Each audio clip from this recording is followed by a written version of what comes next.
नमो अर्हन्ताणं नमो सिद्धाणं नमो वार्याणं नमो अज्झायाणं नमो लोये सव्यसाहुणं मंगलम भगवान वीरो मंगलम गौतमो गणि मंगलम कुंद कुंदार्यो जैन धर्मोस्तु मंगलम सर्वमंगल मांगल्यम सर्वकल्याणकारकम प्रधानं सर्वधर्माणां जैनं जयतु शासनम वंदितु सर्वसिद्धे धूमचलमणो एवं गतिं पत्ते ओच्छामि समय पाहुड मृणमो सुद केवली भणिदम। समय सार गाथा 12। गाथा 12 के अंतर्गत जो कलश आए हैं उसमें कलश 4 और 5 ये 2 कलश हमने पढ़े थे। 2 कलश और हैं गाथा कलश 6 और कलश 7, ये भी बहुत अच्छे हैं।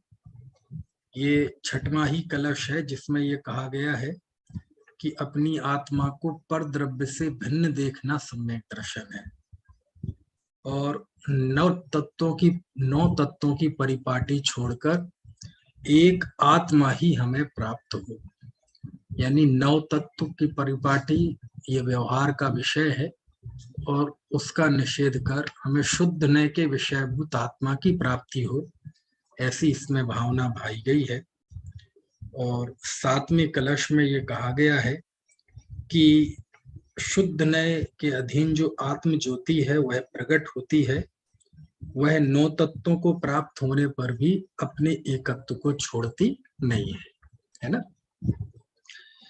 इस तरह से ये 12वीं गाथा पूरी हुई और एक संक्षेप रुचि वाले शिष्य के लिए 12 गाथाओं में समय सार पूरा हुआ, क्योंकि समय सार में जिस शुद्धात्मा का स्वरूप बताना था आचार्य को वो तो उन्होंने 6वीं 7वीं गाथा में ही बता दिया। अब जो आगे की गाथाएं हैं उस आगे की गाथा में 11वीं गाथा में जो आचार्य ने बताया कि शुद्ध नय भूतार्थ है, अशुद्ध नय अभूतार्थ है, उसके अलावा जो भी गाथाएं हैं गाथा 8, गाथा 9, 10, गाथा 12, ये सभी गाथाएं व्यवहार को स्थापित करने के लिए यानी उसे महिमा मंडित करने के लिए नहीं बल्कि उसकी स्थापना करने के लिए, और वह स्थापना इसलिए कि किसी भी तरह के एकांत का प्रसंग ना बने। लेकिन आचार्य कुंद कुंद देव को व्यवहार का महिमा मंडन यहाँ इस ग्रंथ में तो अपेक्षित बिल्कुल नहीं है। क्यों? क्योंकि कुछ भी हो कैसे भी हो, व्यवहार प्राक पदवी में प्राथमिक भूमिका में वह आलंबन होता है, लेकिन वस्तुतः तो वह हेय होता है, उसका आलंबन छोड़ना पड़ता है, तब शुद्ध वस्तु की प्राप्ति होती है। इसलिए यथा पदवी वह आलंबन करने लायक है, लेकिन ऐसा आलंबन है जिस आलंबन को जब बड़ा आलंबन मिल जाता है तो छोटा आलंबन छूट जाता है ना। चलो अब आगे हम 13वीं गाथा पढ़ते हैं। ये 13वीं गाथा समझ लीजिए आगे के पूरे समय सार की स्थापना की गाथा है। आप कहेंगे स्थापना की गाथा से मतलब क्या है? जैसे जब हम पूजा करते हैं, जैसे हम देवशास्त्र गुरु की पूजा करते हैं तो हम पहले छंद में पहले उनकी स्थापना करते हैं कि नहीं? केवली रवि किरणों से जिसका संपूर्ण प्रकाशित है अंतर, ये देव, उस श्री जनवाणी में होता तत्वों का सुंदरतम दर्शन, ये शास्त्र, सदर्शन बोध चरण पथ पर अविरल जो बढ़ते हैं मुनिवर, ये गुरु, उन देव परम आगम गुरु को शत शत बंधन शत शत बंधन। तो 3 पंक्तियों में देव शास्त्र गुरु का स्वरूप बताया और फिर उनकी वंदना की 4थी पंक्ति में। इस तरह स्थापना के छंद में देव शास्त्र गुरु की जैसे हमने स्थापना कर दी, ओम ह्रीम श्री देव शास्त्र गुरुभ्यो अत्र अवतर अवतर संभोषट, है ना। तो इस तरह स्थापना करने के बाद फिर हम उनकी पूजा करते हैं। सिद्ध चक्र विधान करते हैं तो सिद्धों की स्थापना करते हैं, फिर उनकी पूजा करते हैं। 8 अर्घ से, 16 अर्घ से, 32 अर्घ से, 64 अर्घ से, 128 से, 256 से, 512 से, 1024 से। समझ में आया ना। पंच परमेष्टि विधान करते हैं तो पंच परमेष्टि की स्थापना करते हैं, फिर खूब पूजा करते हैं। तो ये जो 13वीं गाथा है, ये भी समय सार का जो आगे का पूरा विषय आया है 415 गाथा पर्यंत, उस संपूर्ण विषय की स्थापना की गाथा है। क्या मतलब हुआ कि आगे की गाथाओं में जीव अजीव, पुण्य पाप, आश्रव, संबर, निर्जरा, बंध और मोक्ष, इनका वर्णन अब आचार्य करेंगे। तो उनका ही उल्लेख इस गाथा में आया है ना। देखो जरा पढ़ते हैं गाथा 13।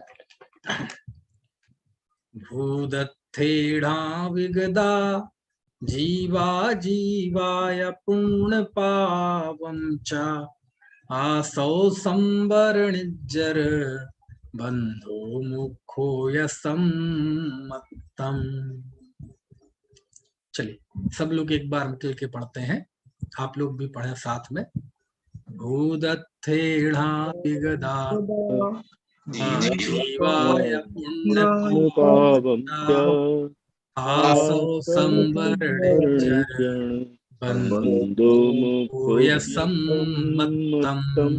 देखो अब इसमें स्थापना की गाथा क्यों कहा था, क्योंकि इस गाथा में जिन 9 तत्वों के नाम आए हैं, आगे समय सार में इन्हीं 9 तत्वों का विवेचन है। और अधिकार का बंटवारा भी किया है अमृतचंदाचार्य ने। जीवाजीव अधिकार, पुण्य पाप अधिकार, कर्ता कर्म अधिकार, आश्रव अधिकार, संवर अधिकार, निर्जरा अधिकार, बंध अधिकार, मोक्ष अधिकार। तो जो वो अधिकारों की विषय वस्तु है, बस उसी की स्थापना का छंद ये गाथा है ना। देखो क्या लिखते हैं। भूदत्थेढ़ा विगदा। भूदत्थेड़, भूदत्थेड़ मतलब भूतार्थ से, ठीक है। अभिगदा, अभिगदा मतलब भूतार्थ से जाने गए, भूतार्थ के द्वारा ज्ञान में निश्चय किए गए, है ना। भूतार्थ के द्वारा ग्रहण किए गए, भूतार्थ के द्वारा समझे गए, भूतार्थ के द्वारा निर्धारित किए गए, ठीक है। जिस शब्द में समझ में आता हो आपको। तो ये अर्थ क्या हुआ, भूदत्थेणाभिगदा। भूदत्थेण अभिगदा, अभिगदा शब्द है वो आ नहीं दिखेगा आपको, आकी मात्रा लगी हुई है। भूतार्थ के द्वारा ग्रहण किए हुए जीवा जीवा, ये जीवा जीवा दिख रहा है ना आपको, ये जीव और अजीब है, ठीक है। तो जीव अजीव या च पुण्य पावम च, और पुण्य पाप, ठीक है। कौन कौन से हो गए, जीव अजीव पुण्य पाप, 4 हो गए। फिर अगली पंक्ति आसव आश्रव, संवर संवर, णिज्जर णिज्जर, निर्जरा को प्राकृत में कहते हैं णिज्जर, ठीक है। बंधो बंध, मोक्षो मोक्ष या सम्मतम चा सम्यक्तम, ये सम्यक्त है। क्या मतलब हुआ कि भूतार्थ के द्वारा जाने हुए, भूतार्थ के द्वारा जिनका निर्णय किया गया, ऐसे जीव अजीव पुण्य पाप आश्रव संवर निर्जरा बंध और मोक्ष, ये सम्यक्त है ना। क्या मतलब हुआ, सम्यक्त मतलब सम्यक दर्शन है ना। इसको यदि हम सीधे शब्दों में कहें, अभी पहले तो आप अर्थ समझ लें। आपको गाथा का सरल अर्थ समझ में आ गया, बिल्कुल सरल है, कहीं कोई कठिनाई नहीं है ना। भाव तो अभी हम समझेंगे, पहले हम गाथा का सरल अर्थ समझ लें। गाथा का सरल अर्थ क्या हुआ, भूतार्थ से जाने हुए जीव अजीव पुण्य पाप आश्रव संवर निर्जरा बंध और मोक्ष, ये सम्यक्त है। ठीक है, ये सम्यक्त्व है। सम्मतम ये सम्यक्त्व है। ठीक है, सम्मतम एक वचन लिखा है क्यों, ये सम्यक्त्व है, ये सम्यक्त्व नहीं है, ये सम्यक्त्व है। क्यों? क्योंकि जब हम भूतार्थ से इन 9 पदार्थों को जानते हैं तो ये 9 रूप दिखाई नहीं देते, ये एक शुद्ध चेतना रूप दिखाई देते हैं। समझ में है ना? इसीलिए चलिए अब थोड़ा सा गाथा को देखो आप, एक एक शब्द पे विचार करते हैं। सबसे पहले आया शब्द भूतार्थ से जाने गए, भूतार्थ के द्वारा निर्णय किए गए। तो भूतार्थ के द्वारा निर्णय किए गए मतलब क्या हुआ? तो जब भूतार्थ कह रहे हैं तो इसका मतलब किसी चीज को छोड़ रहे हैं पीछे, किसी चीज का निषेध कर रहे हैं। किसका निषेध कर रहे हैं? अरे जब भूतार्थ कहा जा रहा है तो भूतार्थ किसका निषेध करता है? अभूतार्थ का, है ना? जब कहा जाए शुद्ध नय के द्वारा जाने हुए, निश्चय नय के द्वारा जाने हुए, तो उसमें अपने आप ही व्यवहार की नास्ती है, व्यवहार का निषेध है, भूतार्थ अभूतार्थ का निषेध है। इसका मतलब क्या हुआ कि ये जो 9 बताए, जीव अजीब, पुण्य पाप, आश्रव, संबर, निर्जरा, बंध और मोक्ष, इनका 2 तरह से स्वरूप आपको जानने को मिलेगा शास्त्र में। एक किससे? अभूतार्थ से, और एक भूतार्थ से। समझ में आया ना? अब जब कह रहे हैं भूतार्थ के द्वारा जाने हुए 9 पदार्थ सम्यक्त हैं, इसका मतलब इनका एक 2 स्वरूप भी है जो अभूतार्थ से नय से जाना जाता है, मतलब व्यवहार नय से जाना जाता है। अब प्रश्न है कि वो कौन सा स्वरूप है? अब देखो एक एक, जीव का अभूतार्थ से कथन और भूतार्थ से कथन, अजीव का अभूतार्थ से कथन और भूतार्थ से कथन, ऐसे पुण्य पाप आश्रव संबर निर्जरा बंध और मोक्ष 9 तत्वों का ही 2 प्रकार से कथन हो सकता है, एक अभूतार्थ से और एक भूतार्थ से। यदि इसे नय की भाषा में कह दें तो व्यवहार से और निश्चय से। ठीक है, अब हम निर्णय कैसे करें कि व्यवहार से कौन सा है और निश्चय से कौन सा है? तो अब जो समय सार में किया जाएगा वो निश्चय से है और बाकी सब व्यवहार से है। क्या मतलब हुआ? जैसे जीव है, आप जाओ उसमें द्रव्य संग्रह में, तो कहते ना, है ना, कि जीव जो है वो 10 प्राणों से जीता है और निश्चय से केवल चेतना से जीता है। तो देखो 2 प्रकार से विवेचन हो गया ना उसका। जीव मतलब जो जिए, जीव का अर्थ क्या होता है मालूम? जीव का अर्थ होता है जिसमें जीवन हो, जो जीता है, मरता नहीं। जो जीता है उसे जीव कहते हैं। अब वो जीवन का 2 तरह से विवेचन चल सकता है। क्या? कि जिसके अंदर प्राण हो वो जीव है, तो ये व्यवहार विवेचन है, ये अभूतार्थ का विवेचन है। और निश्चय नहीं खड़ा होगा तो क्या होगा? ना, ऐसा नहीं है, चेतना जीव का लक्षण है, जीव तो चेतना से जीता है। तो ऐसे जैसे हमने जीव के विषय में बात की, ऐसे ही सभी तत्वों के विषय में 2 तरह का विवेचन मिलेगा। सिद्धांत में मिलेगा तो वो समय सार की दृष्टि से सैद्धांतिक विवेचन जो है वो अभूतार्थ है। अभूतार्थ मतलब झूठा नहीं, अभूतार्थ मतलब मिथ्या नहीं, है ना?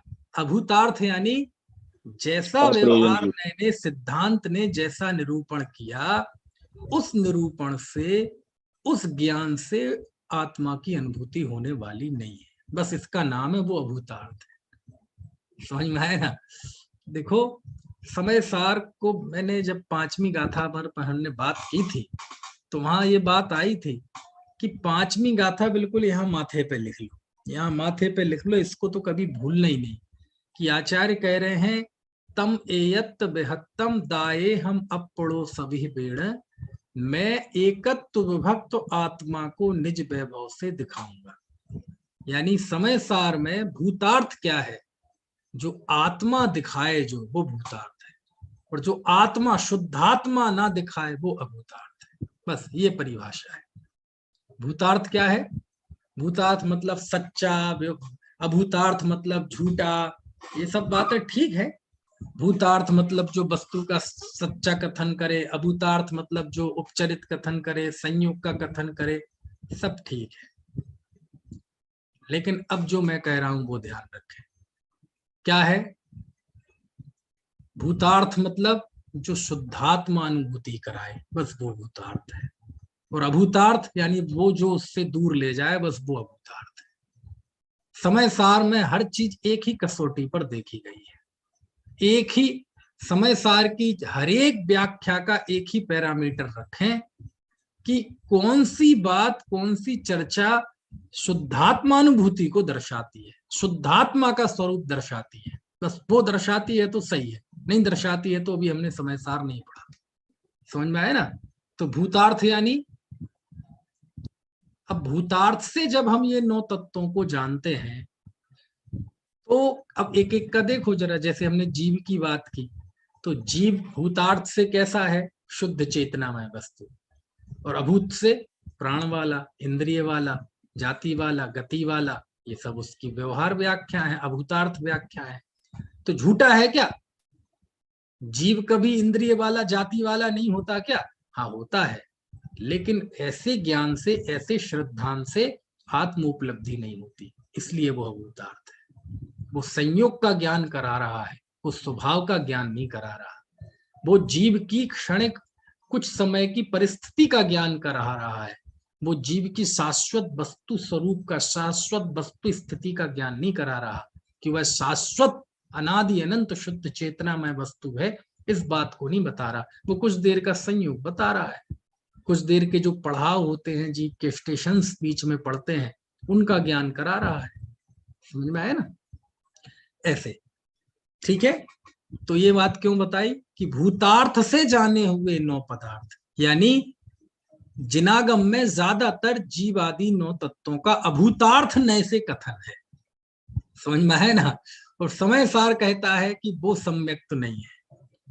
तो कहते तो हैं व्यवहार सम्यक्त, वो व्यवहार सम्यक्त होगा, लेकिन ऐसा व्यवहार सम्यक्त तो जीव कितनी बार प्राप्त कर लेता है। लेकिन वह हकीकत का सम्यक्त, वास्तविक सम्यक्त क्या है?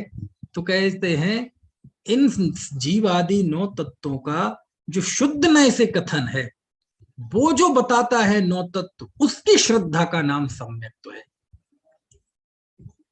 तो क्या फर्क हुआ?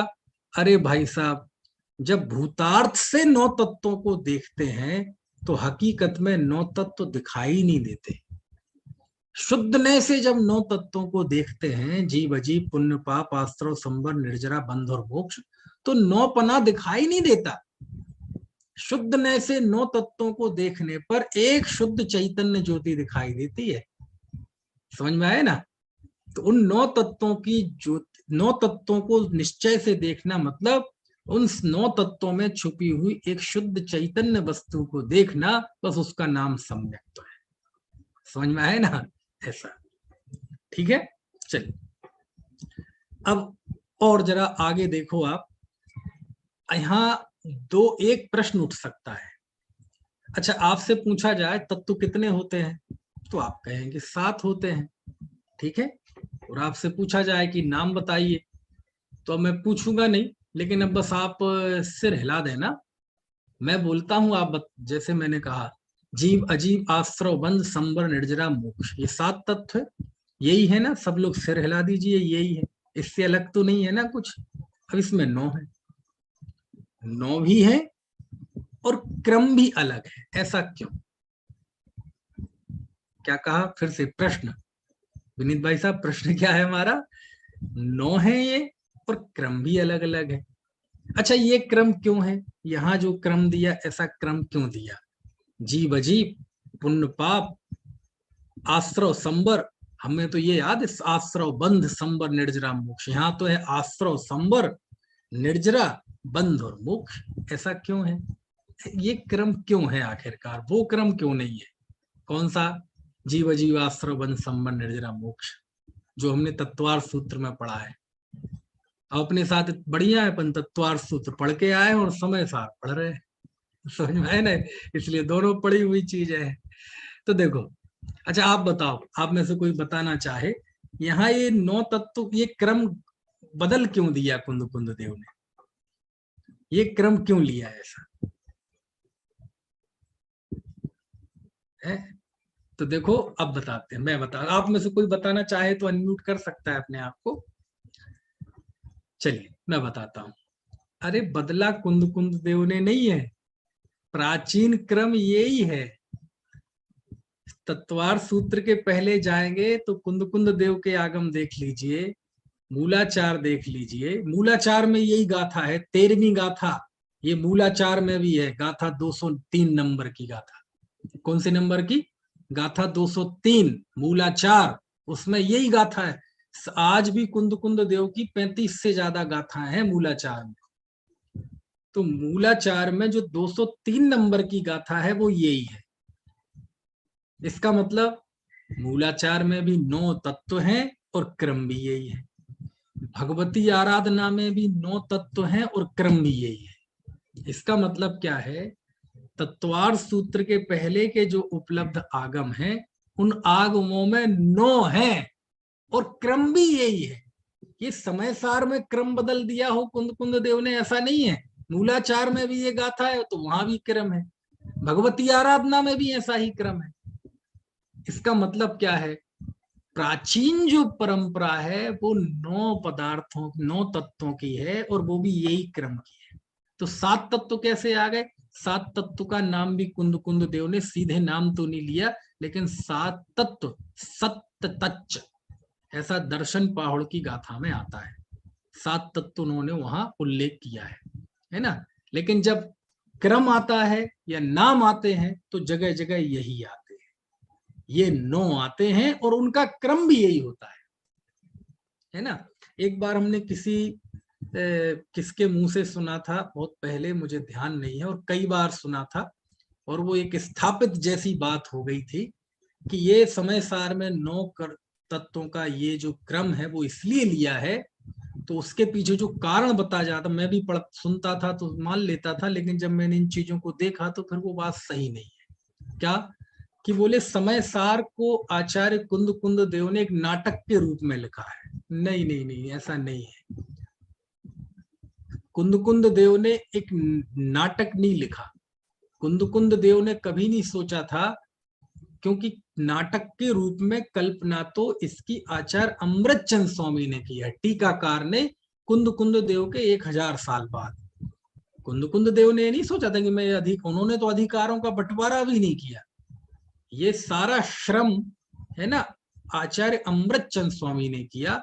उन्होंने समय सार को अधिकारों में बांटा और उन्होंने इसकी एक नाटक के रूप में परिकल्पना की कि मंच पर जीव अजीब आते हैं, फिर कर्ता कर्म आते हैं, वो अपना डांस दिखाते हैं, रंग दिखाते हैं, फिर दृश्य के आखिरी में वो मंच से चले जाते हैं। तो इन जो नाटक के रूप में परिकल्पना की है ये अमृतचंद स्वामी ने की। कुंद कुंद देव ने तो स्वप्न में भी नहीं सोचा होगा कि मेरे बाद कोई 1000 साल बाद जीव होगा और वह व्याख्याकार मेरे इस ग्रंथ को नाटक के रूप में देखेगा। लेकिन अमृतचंद देव की अपनी ये विशिष्ट कल्पना है कि उन्होंने इसकी नाटक के रूप में परिकल्पना की, है ना। और कल्पना और परिकल्पना में क्या फर्क होता है? कल्पना पहले पहले परिकल्पना कल्पना ही होती है, जब तक वो व्यक्तिगत है, निजी है, वो कल्पना है। लेकिन जब वो स्वीकृत हो जाती है, समझ में आए ना, हमारी कोई कल्पना है, वो कल्पना है, लेकिन जब हमने आपको बताई और आपको भी स्वीकार हो गया, हाँ सही है, बिल्कुल सही है, बिल्कुल, तो फिर वो कल्पना नहीं रह जाती, वो क्या बन जाती है? परिकल्पना। तो अमृतचंद देव की जो कल्पना है अब वो परिकल्पना हो गई, अब वो स्वीकृत हो चुकी है ना। लेकिन तो उस जरिए किसी ने बताया कि चूंकि कुंद कुंद देव को, तो चूंकि नाटक लिख रहे हैं वो, और नाटक में क्या होता है? नाटक में दिखाया जाता है संघर्ष। क्या दिखाया जाता है? संघर्ष। यदि नाटक, एक पार्टी होती है विलेन की और एक पार्टी होती है हीरो की, और हीरो और विलेन के बीच में संघर्ष दिखाया जाता है। राम रावण के बीच में संघर्ष दिखाया जाएगा, है ना। कौरव पांडवों के बीच में वो दिखाया जाएगा। समझ में आया ना? तो ऐसे दिखाया जाता है। तो नाटक में यदि एक ही पार्टी हो, राम राम की पार्टी हो और रावण की ना हो, तो कौन देखेगा रामायण? महाभारत में पांडव पांडव हो, कौरव ना हो, कौरव कौरव ही हो, पांडव ना हो, कौन देखेगा? है ना। तो नाटक में, ड्रामा में जब तक दो ताकतें ना हो तब तक सीन क्रिएट नहीं होता, तब तक उसमें रोचकता नहीं आती। तो कहते हैं यहाँ जो बनाए गए हैं ये जोड़े बनाए गए हैं, क्यों? ताकि संघर्ष दिखाया जा सके। कौन कौन से जोड़े? जीव अजीब, पुण्य पाप, आश्रव संबर, क्योंकि आश्रव का अर्थ होता है कर्मों का आना और संबर का अर्थ होता है कर्मों का आना रुकना, बिल्कुल दो विरुद्ध कार्य है। बंध और मोक्ष, बंधना और मुक्ति, बिल्कुल दो विरुद्ध कार्य है, तो उनके जोड़े। अब बीच में निर्जरा है, इसका कोई जोड़ा नहीं बनता, तो इसे आश्रव संबर और बंध मोक्ष इसके बीच में ले लिया। ऐसे सब बातें पढ़ने में आती हैं। अब ठीक है, वो हम उसकी वो नहीं कह रहे कि वो कब क्या है कैसा है, क्योंकि कोई ऐसी बात है, कोई गलत नीयत से तो बोलता नहीं, विषय को समझाने के लिए ही कहता है। लेकिन ये बात सही नहीं है। ये बात तब सही होती कि जब इसके पहले दूसरा क्रम होता और समय सार में उसे इस तरह से क्रम किया होता। लेकिन ये क्रम तो मूलाचार में भी है, ये क्रम तो भगवती आराधना में भी है, तो ये बात कैसे सिद्ध हो जाएगी? और कुंद कुंद देव ने ही ये लिखा होता क्रम तो बात ठीक थी, दूसरे आचार्य भी यही क्रम लिख रहे हैं। इसका मतलब प्राचीन क्रम यही है, पुराना जो क्रम है यही है। फिर क्या हुआ? लेकिन आज तो कोई इस क्रम में बोलता नहीं। यदि 100 में से 100 लोगों को कहा जाए तो वे इस क्रम में नहीं बोलेंगे, और पुण्य पाप तो गायब ही हो गए, साथ ही बचे जीव अजीव, आश्रव बंध, संबर निर्जरा मोक्ष। तत्वार सूत्र का सूत्र है, पूरा पश्चिम उत्तर दक्षिण आबाल गोपाल, है ना, ईशान नैऋत्य आग्नेय वायव्य, 10 दिशाओं में इसी क्रम में बोलते हैं। क्यों बोलते हैं? उसका कारण है तत्वार सूत्र की लोकप्रियता। जब तत्वार सूत्र लिखा गया तो उसकी जो लोकप्रियता थी, उस लोकप्रियता ने जो झंडे गाड़ दिए, जो मानक स्थापित कर दिए, वो समझ लो एक उसमें जो क्रम आ गया, उसमें जो चीजें आ गई, समझ लो वो पैरामीटर बन गया, है ना। ऐसा उन्होंने तत्वार सूत्र में 7 तत्व का आ गया और क्रम आ गया, तो वो एक स्थापित हो गया, झंडा गड़ गया। 12 भावनाओं का जो क्रम आ गया, नाम आ गया, बस वो झंडा गड़ गया। जबकि उसके पहले 12 भावनाओं के नाम और क्रम में फर्क है। कुंद कुंद देव ने जो 12 व्याख्या लिखी उसमें नाम और क्रम में फर्क है। समझ में आया? भगवती आराधना मूलाचार में जो 12 भावनाओं के नाम और क्रम है अलग है। यानी तत्वार सूत्रकार के पहले जितनी भी 12 भावनाएं हैं उन सब का मतलब तत्वार सूत्रकार ने उसमें क्रम भी बदल दिया और थोड़े नाम भी बदल दिए। पुरानी परंपरा बिल्कुल, और वो एक ही है। जो कार्तिक जो 12 व्याख्या में 12 भावनाएं हैं वही नाम और क्रम मूलाचार में है, वही भगवती आराधना में। अरे यहाँ तक कि प्रतीक कौन से पाठ है, प्रतिक्रमण पाठों में भी वही है, जो कहते हैं कि वो गौतम स्वामी की जिसने रचना की थी, मतलब गौतम स्वामी ने जिनकी रचना की थी। प्राचीन परंपरा एक तरफ, लेकिन तत्वार सूत्रकार ने जो लिख दिया, आज हम वो ही पढ़ते हैं और वो ही क्रम मानते हैं। पहली भावना कौन सी है? अनित्य भावना। तत्वार सूत्रकार के पहले पहली भावना अनित्य भावना किसी ने नाम नहीं लिया, सबने उसका नाम लिया अध्रुव भावना। लेकिन आज आबाल गोपाल सभी, पूरा पश्चिम उत्तर दक्षिण ईशान आग्नेय नैऋत्य वायव्य ऊर्ध्व अधो 10 दिशाओं में चले जाओ, सब पहला नाम कौन सा लेंगे? अनित्य भावना। ऐसा फर्क है। तो मैं क्या बता रहा था? बंध के 4 कारण गिनाए सब जगह। चले जाओ षटखंडागम में, चले जाओ, यहाँ समय सार में आ जाओ, मिथ्यात्व, अविरमण, कषाय और योग, 4 ही हैं सब जगह। लेकिन तत्वार सूत्रकार ने 5 लिख दिए, मिथ्या दर्शन, अविरति, प्रमाद, कषाय, योग, बंध, हेतवा। तो आज सारी दुनिया 5 ही गिनती है। समझ में आ रही है बात? ऐसी बहुत सारी बातें हैं। चलो, तत्वार सूत्र के व्याख्यानों में सब बातें आएंगी।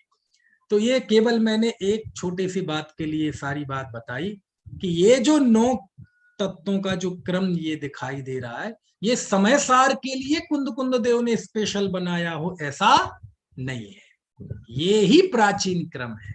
ठीक है, अगली बात, आप पहली लाइन देखो जरा, इसमें आपको बहुत बड़ी बात मिलेगी, बहुत बड़ी बात मिलेगी। पहली लाइन में आज मैंने बताया था स्थापना का छंद है ये, और इस स्थापना के छंद में उन्होंने एक छोटे से प्रयोग के द्वारा दो बड़ी बड़ी बातें कह दी। जीव अजीव अधिकार का सार पहली लाइन में है, पुण्य पाप अधिकार की गाथाओं का पूरा सार पहली लाइन में है। कैसे है देखो, आप देखो ध्यान से देखना, जीवा जीवा दिखाई दे रहा है, जीवा जीवा, और दूसरा जोड़ा कौन सा है, पेयर, पुण्य पावम। क्या अर्थ हुआ इसका, देखो प्राकृत में बनता है जीवो, दो हाथ खड़े हो रहे हैं, अभी अभी मैं ये पॉइंट बता दूं फिर आपसे पूछता हूं। जीवा जीवा, देखो प्राकृत में जीवो मतलब एक जीव, एक वचन सिंगुलर, और जीवा मतलब बहुवचन, और द्विवचन संस्कृत में ही होता है, प्राकृत और हिंदी में होता नहीं। एक वचन बहुवचन, एक वचन बहुवचन, सिंगुलर प्लूरल। अब प्राकृत में पुल्लिंग में जीवो एक वचन और जीवा बहुवचन, ठीक है, समझ गए आप, ऐसे। अब यहां लिखा जीव अजीवा, जोड़ा बनाया, द्वंद्व समास किया, और द्वंद्व समास करके दोनों को जोड़ दिया, और कौन से वचन का प्रयोग किया, जीवा जीवा, जीव अजीवा। तो अजीवा एक वचन है कि बहुवचन, यदि लिखते अजीवो तो एक अजीब, एक वचन, और अजीवा तो क्या हो गया, बहुवचन। अब आप कहेंगे ये क्या बता रहे, अरे सुनो सुनो, अभी माल निकलेगा इसमें से। अब ये शब्द समझ गए आप, थोड़ा सा, जिन्हें संस्कृत प्राकृत नहीं भी आती है तो भी इतनी बात तो समझ जाएंगे ना, कि जीवा जीवा लिख, ये जोड़ा बनाया, लेकिन विभक्ति कौन सी प्रयोग की, बहुवचन की। अब अगला जोड़ा देखो, पुण्य पावम, यहां भी यही गणित है, पुण्य पाप दो चीजें हैं और दोनों को किया समास। अब इसके रूप कैसे बनते हैं, पुण्यम मतलब एक वचन, पुण्णाणि बहुवचन, ठीक है। जैसे संस्कृत में फलम फले फणाणि, पत्रम पत्रे पत्राणि, फलम मतलब एक फल, फले मतलब दो फल, और फलानी मतलब बहुत फल। अब संस्कृत प्राकृत में द्विवचन होता नहीं है ना, तो एक फल या बहुत फल। ऐसे ही पुण्यम पुण्णाणि, पावम पावाणि, पुण्यम मतलब एक पुण्य, और पुण्णाणि मतलब दो या बहुत सारे, पावम मतलब एक पाप, और पावाणी मतलब बहुत सारे, ठीक है। अब यहां एक वचन का प्रयोग किया कि बहुवचन का, पुण्य पावम, एक वचन का प्रयोग किया ना।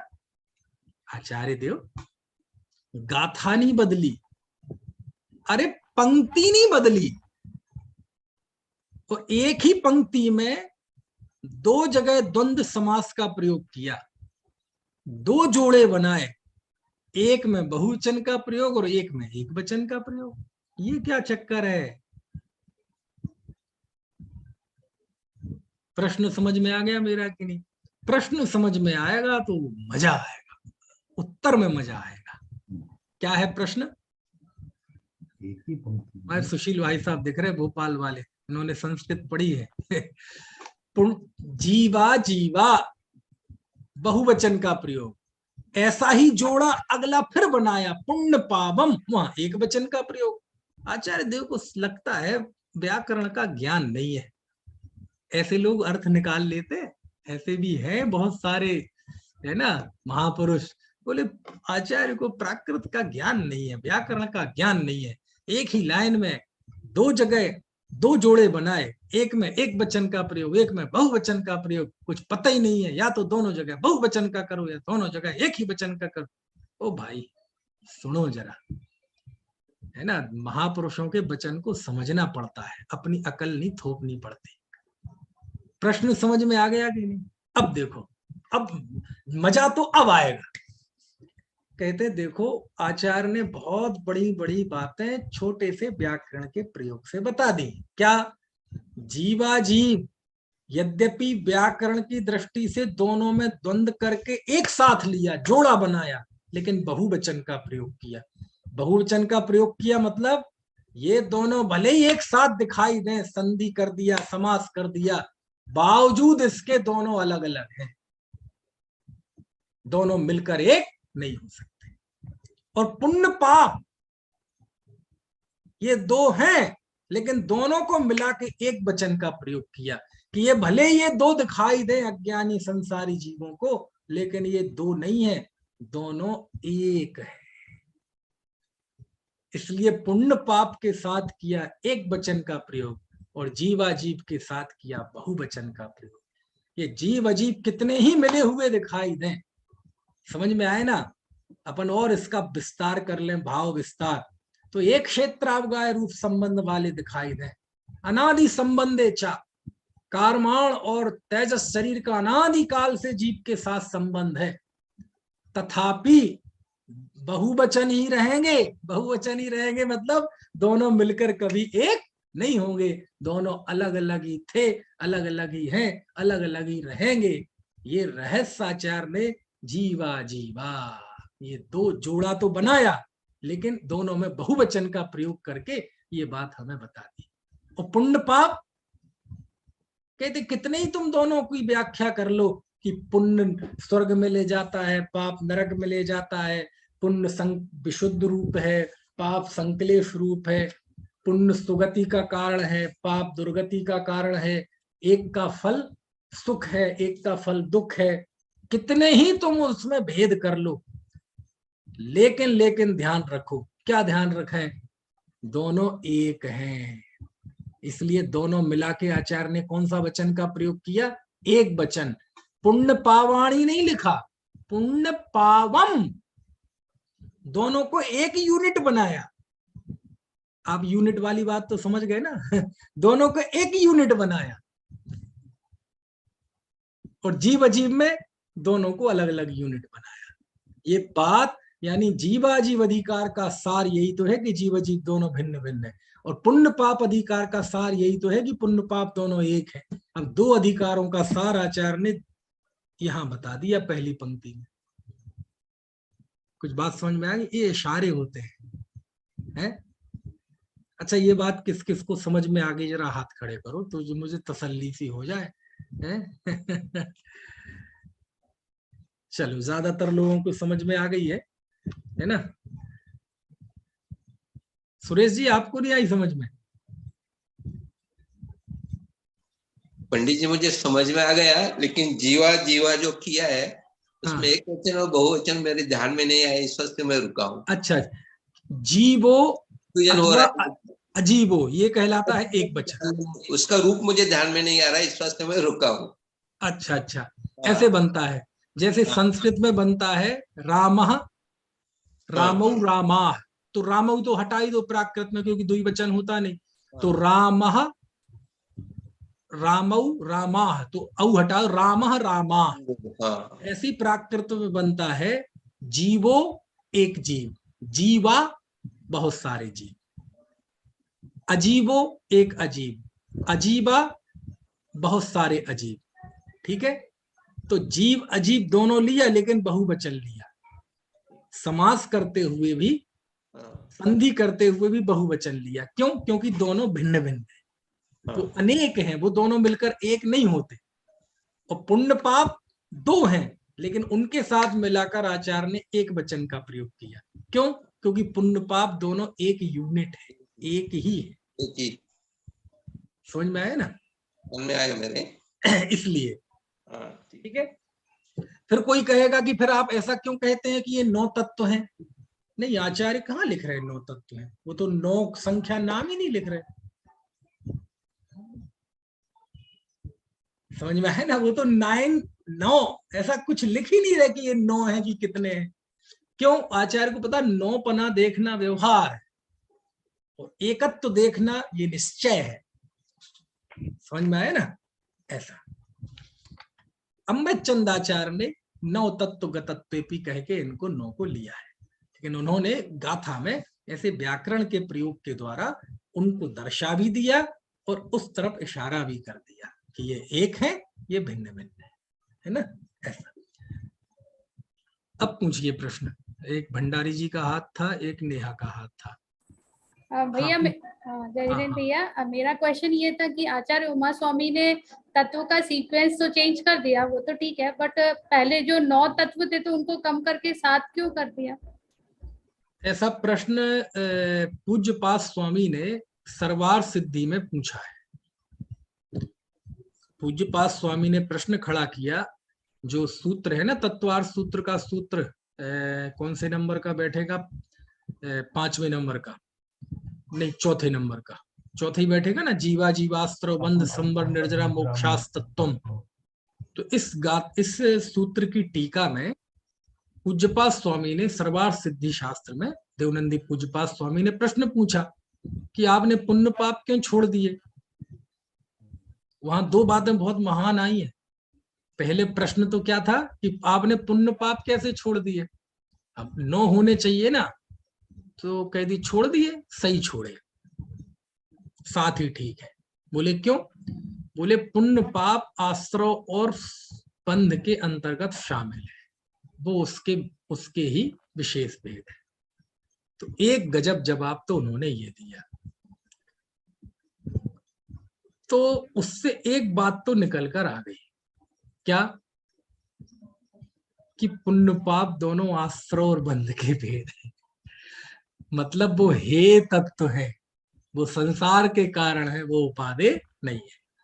तो ऐसा प्रश्न वहां किया तो उन्होंने जवाब दिया कि यहाँ जो उमा स्वामी आचार्य ने सूत्र लिखे, और गठन की दृष्टि से आचार्य उमा स्वामी के सूत्र बहुत मजबूत है, वो गद्य है।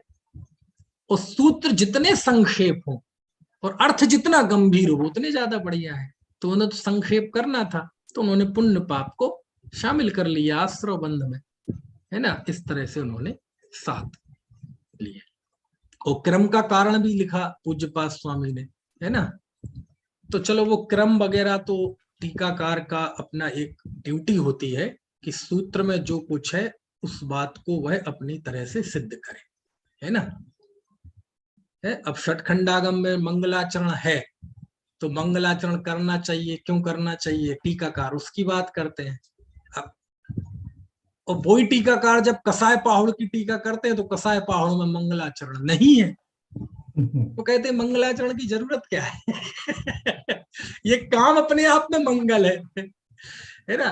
तो टीकाकार का एक अपना कर्तव्य होता है कि सूत्र की व्याख्या करते हुए सूत्र में जो कुछ है उसकी पहले वह, है ना, एक तरह से क्या करे, सिद्धि करे, फिर बाद में कोई द्वितीय व्याख्यान हो।